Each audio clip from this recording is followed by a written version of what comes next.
But before all of them, there was a determined, tough-as-nails Australian who didn't just win races. He changed the sport forever. His name was Mick DOHAN.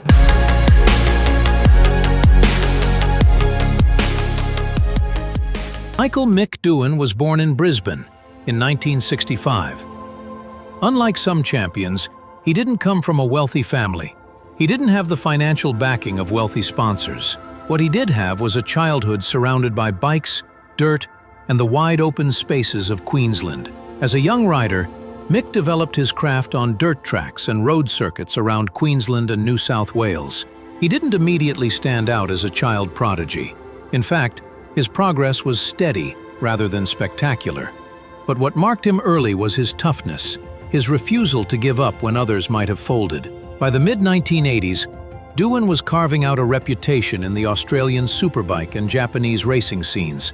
DOHAN on bike 25 shattered the international field, winning both heats and smashing the lap record. And in 1989, Honda spotted his raw talent and gave him the break that would change his life. A seat in the 500cc World Championship, the premier class of motorcycle racing. I can't believe how quick it's been. Like, I never imagined racing a 500 against Lawson and Gardner and them type of guys, like this year at least. To understand just how big a step this was, you need to know what 500cc racing meant in the late 80s and early 90s. These weren't today's electronically cushioned MotoGP bikes. These were savage two-stroke monsters, lightweight, twitchy, with a power band that could hurl you into the gravel without warning. They were called the unridables for a reason. Mick didn't ease his way in.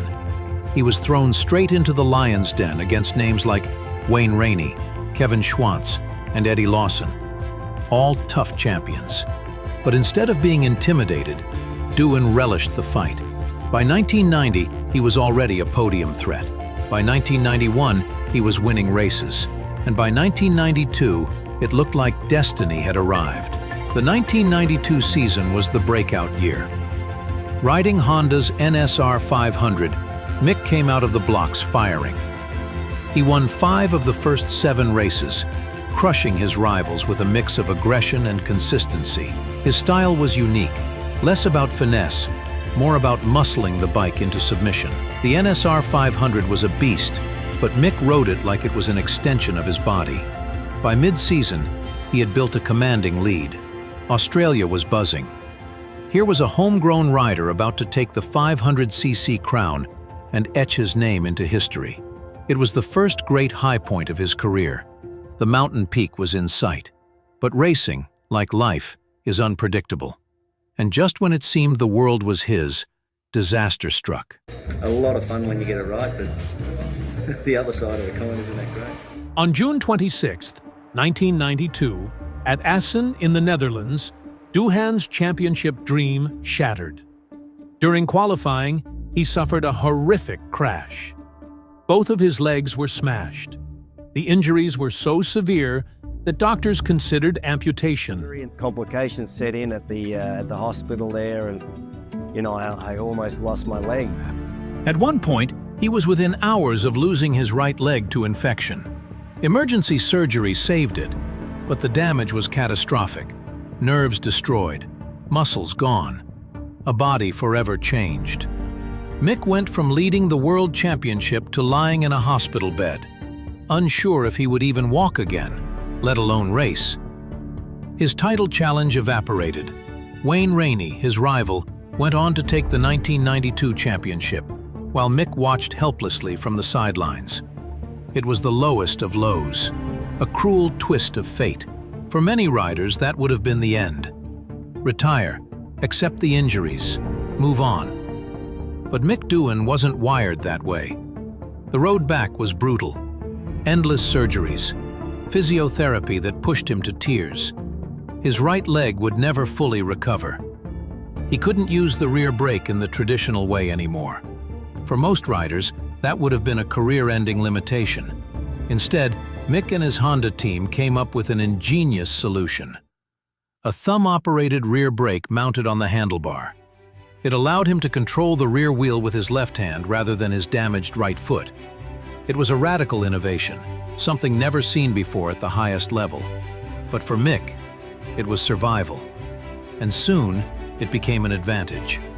That thumb brake is still used in MotoGP today, a direct legacy of Mick Doohan's determination to adapt. By 1993, Mick was back on the grid. He wasn't at full strength, but the fire burned brighter than ever. Slowly, the results returned, and by 1994, he was back to winning. Then came the era of dominance. From 1994 to 1998, Mick Doohan won 5 consecutive 500cc World Championships. He didn't just win, he dominated. In 1995, he took 8 victories. In 1997, he won 12 out of 15 races, one of the most dominant seasons in Grand Prix history. He racked up 54 career wins and 95 podiums. His rivals, Alex Crivillé, Max Biaggi, Alex Barros, were world-class riders, but none could touch Mick at his peak. His mix of aggression, consistency, and sheer willpower crushed them. What makes this second high point so extraordinary is that it came after near disaster. He didn't just come back, he came back stronger than before. He turned tragedy into innovation, pain into progress, and scars into fuel for victory. In 1999, Mick was aiming for a 6th straight world title, but fate had one final say. At Jerez in Spain, he suffered another massive crash in practice. This time, the injuries were too severe. His body had endured too much. Later that year, he announced his retirement. Mick Doohan's legacy isn't just about numbers. It's about resilience. He was the man who nearly lost his leg, came back, and then conquered the most dangerous era of motorcycle racing. His thumb brake innovation changed the technical landscape of the sport. His mental toughness inspired future generations. Valentino Rossi, Casey Stoner, Marc Marquez, all have spoken about their admiration for Doohan. For Australians, he opened the door. Without Mick, there might never have been Stoner's MotoGP glory, or Jack Miller flying the flag today. Even after retirement, Mick remained close to motorsport, mentoring young riders, advising Honda, but through it all, he's remained grounded. A quiet Aussie bloke who simply let his riding do the talking. Mick Doohan's story is one of extremes. The high of 1992, poised to win it all. The low of his devastating crash, and the even greater high of his 5-year reign as king of the 500s. It's a story about more than racing. It's about refusing to give up, about adapting when life throws you the worst it can offer. It's about courage under pressure, innovation born of desperation, and the triumph of sheer determination. That's why when we talk about legends, Mick Doohan's name is always near the top. He wasn't just a racer, he was a fighter, a pioneer, a champion in every sense of the word. From a kid riding dirt bikes in Brisbane, to the very edge of disaster in Assen, to the unstoppable champion of the mid-1990s. Mick Doohan's story is pure legend. The highs were glorious, the lows were brutal. But through it all, he never stopped fighting.